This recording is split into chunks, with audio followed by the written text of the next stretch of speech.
मतदाता बनना हुआ आसान। कैसे? हरियाणा की मतदाता सूची के संशोधन का कार्य 2 से 16 अगस्त तक चलेगा। कोई भी पात्र नागरिक जिसकी आयु 1 जुलाई 2024 को 18 वर्ष या इससे अधिक है और वह मतदाता के रूप में रजिस्टर्ड नहीं है, वह अपना वोट बनवाने के लिए आवेदन कर सकते हैं। कैसे? वोटर हेल्पलाइन ऐप डाउनलोड करके ऑनलाइन आवेदन किया जा सकता है। इसी प्रकार फॉर्म 6 भरकर संबंधित जिला निर्वाचन कार्यालय अथवा बूथ लेवल अधिकारी के पास प्रस्तुत कर सकते हैं। अधिक जानकारी के लिए टोल फ्री नंबर 1950 पर संपर्क करें। मुख्य निर्वाचन अधिकारी हरियाणा द्वारा जनहित में जारी। नमस्कार, ये आकाशवाणी चंडीगढ़ है। वाप्रतिका से प्रादेशिक समाचार सुनिए। पहले इस बुलेटिन के मुख्य समाचार। केंद्रीय सामाजिक न्याय एवं अधिकारिता मंत्रालय के नशा मुक्त भारत अभियान के तहत देश भर में 1 करोड़ से अधिक लोगों ने नशीली दवाओं के दुरुपयोग के खिलाफ प्रतिज्ञा ली। हरियाणा के मुख्यमंत्री नायब सिंह ने लोगों से प्रधानमंत्री नरेंद्र मोदी द्वारा चलाए गए हर घर तिरंगा अभियान में भागीदारी करते हुए स्वतंत्रता दिवस पर तिरंगा लहराने का आह्वान किया। हरियाणा के लगभग 50 लाख अंत्योदय परिवारों को 500 रुपए में गैस सिलेंडर देने के लिए हर घर हर गृहिणी योजना नामक पोर्टल जारी किया गया। और गुजरात के राज्यपाल आचार्य देवव्रत ने आज जींद में किसानों के साथ प्राकृतिक खेती पर संवाद किया और प्राकृतिक खेती को किसानों के लिए लाभकारी बताया। अब समाचार विस्तार से। केंद्रीय सामाजिक न्याय एवं अधिकारिता मंत्रालय ने आज पूरे देश में नशा मुक्त भारत अभियान के अंतर्गत नशीली दवाओं के दुरुपयोग के खिलाफ सामूहिक रूप से प्रतिज्ञा लेने का कार्यक्रम आयोजित किया। इस दौरान केंद्रीय सामाजिक न्याय एवं अधिकारिता मंत्री डॉ वीरेंद्र कुमार ने नई दिल्ली में शपथ दिलाई। इस वर्ष का विषय विकसित भारत का मंत्र भारत हो नशे से स्वतंत्र रखा गया है। अपने संबोधन में मंत्री ने कहा कि अब तक 11 करोड़ लोग इस अभियान का हिस्सा बन चुके हैं। उन्होंने कहा कि राज्य और केंद्र शासित प्रदेश, केंद्रीय मंत्रालयों, स्कूलों, महाविद्यालयों, विश्वविद्यालयों, राष्ट्रीय कैडेट कोर, नेहरू युवा केंद्र संगठन और अन्य सार्वजनिक संस्थानों के छात्रों और संकायों सहित देश भर से 1 करोड़ से अधिक लोगों ने इस कार्यक्रम में ऑनलाइन माध्यम से भाग लिया है। हरियाणा के मुख्यमंत्री नायब सिंह ने कहा है कि तिरंगा हमारी शान और जान है और इसका सम्मान बनाए रखना सबकी जिम्मेदारी है। उन्होंने लोगों से प्रधानमंत्री नरेंद्र मोदी द्वारा चलाई जा रही हर घर तिरंगा मुहिम में भागीदारी करते हुए तिरंगा लहराने का आह्वान किया। अपने घरों के ऊपर तिरंगा लगाएं, अपने अपने प्रतिष्ठान पर तिरंगा लगाएं।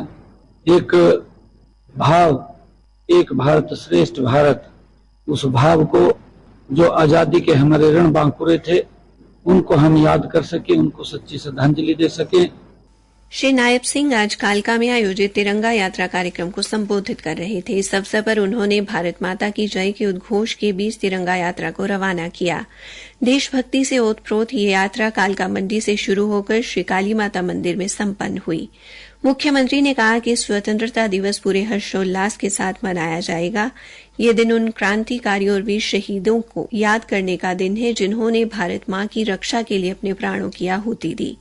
उन्होंने कहा कि प्रधानमंत्री नरेंद्र मोदी ने भारत को वर्ष 2047 तक विकसित राष्ट्र बनाने का संकल्प लिया है। हरियाणा भी प्रधानमंत्री के इस संकल्प को पूरा करने में पीछे नहीं है। मुख्यमंत्री ने एक पेड़ मां के नाम अभियान का जिक्र भी किया और लोगों से आह्वान किया कि वे अपने जन्मदिन, वर्षगांठ या परिवार में अन्य खुशी के मौके पर कम से कम 1 पेड़ अवश्य लगाएं और उसका संरक्षण भी करें। हरियाणा के मुख्यमंत्री नायब सिंह ने कहा है कि हरियाली तीज के पर्व पर जींद में लगभग 50 लाख अंत्योदय परिवारों को 500 रुपए में घरेलू गैस सिलेंडर देने की घोषणा को मूर्त रूप दिया जा रहा है। इसके लिए आज हर घर हर गृहिणी योजना के नाम से ऑनलाइन पोर्टल जारी किया गया है। इस योजना से प्रदेश की बहनों को सालाना 1500 करोड़ रुपए का लाभ मिलेगा। उपभोक्ता वर्ष में 12 सिलेंडर ले सकते हैं। मुख्यमंत्री ने चंडीगढ़ में कहा कि उनकी डबल इंजन की सरकार का उद्देश्य गरीब और अंतिम व्यक्ति के जीवन को सुगम बनाना है। उन्होंने कहा कि सिलेंडर पर 500 रुपए अधिक खर्च होने वाली राशि हरियाणा सरकार वहन करेगी। उपभोक्ता के खाते में सब्सिडी का पैसा वापस डाल दिया जाएगा। इसकी सूचना उपभोक्ता के मोबाइल फोन पर SMS के जरिए दी जाएगी। मुख्यमंत्री ने कहा कि उपभोक्ता घर बैठे ही पंजीकरण करवाकर योजना का लाभ ले सकते हैं। प्रादेशिक समाचार आकाशवाणी चंडीगढ़ से प्रसारित किए जा रहे हैं। आज जींद में गुजरात के राज्यपाल आचार्य देवव्रत ने कृषि विभाग द्वारा एक निजी प्रतिष्ठान में आयोजित कार्यक्रम में किसानों से प्राकृतिक खेती पर संवाद किया। श्री देवव्रत ने प्राकृतिक खेती पर बल देते हुए किसानों से कहा, किसान की समृद्धि, प्रगति, उन्नति और धरती को बचाने के लिए, पानी को बचाने के लिए, पर्यावरण को बचाने के लिए प्राकृतिक खेती की ओर आना पड़ेगा। उन्होंने कहा कि अब की बार कृषि बजट में प्राकृतिक खेती के लिए अलग से प्रावधान किया गया है। प्रधानमंत्री देश को विकसित भारत बनाना चाहते हैं, इसलिए किसानों की खुशहाली के लिए कारगर कदम उठा रहे हैं। उन्होंने गत दिवस की प्राकृतिक खेती के इस अभियान पर ट्वीट कर अपनी शुभकामनाएं भी दी। राज्यपाल ने कहा कि वे किसानों को इस अभियान के बारे जागरूक करने के लिए हरियाणा के अलावा अन्य राज्यों में भी गए हैं। आचार्य देवव्रत ने कहा कि फसल अवशेषों के जलने से भी भूमि की उर्वरा शक्ति कम होती है। उन्होंने किसानों से फसल अवशेष न जलाने का अनुरोध किया।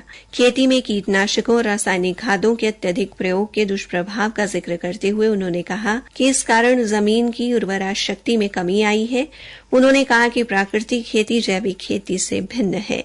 प्राकृतिक खेती जैविक खेती से बिल्कुल अलग है। इसमें लागत लगती नहीं और उत्पादन घटता नहीं, किसान को ज्यादा मूल्य मिलेगा, इसलिए प्राकृतिक खेती आज की जरूरत बन चुकी। राज्यपाल ने प्राकृतिक खेती अपनाने वाले प्रगतिशील किसानों को सम्मानित भी किया। हरियाणा के परिवहन तथा महिला एवं बाल विकास मंत्री असीम गोयल ने कहा कि अम्बाला शहर में जलभराव की समस्या के स्थायी समाधान के लिए एक विस्तृत योजना बनाई जा रही है, ताकि शहर को जलभराव की समस्या से निजात दिलाई जा सके। इसके साथ साथ जन स्वास्थ्य विभाग द्वारा अम्बाला की दशमेश मार्केट, इंद्रपुरी व जड़ौत मार्ग के नजदीक तूफानी जल निकासी प्रणाली स्थापित करने की प्रक्रिया शुरू की गई है, जिससे आसपास के क्षेत्र में बरसाती पानी की निकासी में मदद मिलेगी।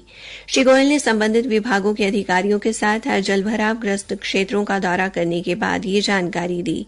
उन्होंने कहा कि शहर 24 घंटे में 50 मिलीमीटर बारिश झेलने का सामर्थ्य रखते हैं, लेकिन अम्बाला शहर में गत 24 घंटों में 250 मिलीमीटर से ज्यादा बारिश होने के कारण कुछ क्षेत्रों में जलभराव की स्थिति उत्पन्न हुई है। श्री गोयल ने कहा कि जलभराव की स्थिति से निपटने के लिए प्रशासन पूरी तत्परता से कार्य कर रहा है। उन्होंने बताया कि 48 पंपों के माध्यम से पानी की निकासी की जा रही है। आज पंचकूला के परेड ग्राउंड में अंतर्राष्ट्रीय युवा दिवस का आयोजन किया गया। कार्यक्रम में मुख्यमंत्री नायब सिंह ने मुख्य अतिथि के तौर पर शिरकत की। हरियाणा विधानसभा अध्यक्ष ज्ञानचंद गुप्ता सहित कई मान्यवरों ने भी कार्यक्रम में शिरकत की। इस अवसर पर मुख्यमंत्री ने ड्रोन दीदी, आईटी सक्षम योजना तथा कॉन्ट्रैक्टर सक्षम योजना का बटन दबाकर आगाज किया। उन्होंने राज्य कौशल प्रतियोगिता के विजेताओं को पुरस्कार देकर सम्मानित किया। इसके अलावा 700 अनुसूचित जाति के विद्यार्थियों को 1,11,000 रुपए की राशि भी दी गई। उन्होंने कौशल विकास यात्रा को भी झंडी दिखाई। मुख्यमंत्री ने सभी को अंतर्राष्ट्रीय युवा दिवस की बधाई देते हुए कहा कि देश युवा शक्ति का कृतज्ञ है। उन्होंने कहा कि आजादी के बाद विश्व में देश की पहचान बनाने में युवाओं का अहम योगदान रहा है।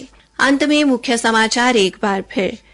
केंद्रीय सामाजिक न्याय एवं अधिकारिता मंत्रालय के नशामुक्त भारत अभियान के तहत देश भर में 1 करोड़ से अधिक लोगों ने नशीली दवाओं के दुरुपयोग के खिलाफ प्रतिज्ञा ली। हरियाणा के मुख्यमंत्री नायब सिंह ने लोगों से प्रधानमंत्री नरेंद्र मोदी द्वारा चलाए गए हर घर तिरंगा अभियान में भागीदारी करते हुए स्वतंत्रता दिवस पर तिरंगा लहराने का आह्वान किया। इसी के साथ ये समाचार बुलेटिन समाप्त हुआ। मतदाता बनना हुआ आसान। कैसे? हरियाणा की मतदाता सूची के संशोधन का कार्य 2 से 16 अगस्त तक चलेगा। कोई भी पात्र नागरिक जिसकी आयु 1 जुलाई 2024 को 18 वर्ष या इससे अधिक है और वह मतदाता के रूप में रजिस्टर्ड नहीं है, वह अपना वोट बनवाने के लिए आवेदन कर सकते हैं। कैसे? वोटर हेल्पलाइन ऐप डाउनलोड करके ऑनलाइन आवेदन किया जा सकता है। इसी प्रकार फॉर्म 6 भरकर संबंधित जिला निर्वाचन कार्यालय अथवा बूथ लेवल अधिकारी के पास प्रस्तुत कर सकते हैं। अधिक जानकारी के लिए टोल फ्री नंबर 1950 पर संपर्क करें। मुख्य निर्वाचन अधिकारी हरियाणा द्वारा जनहित में जारी।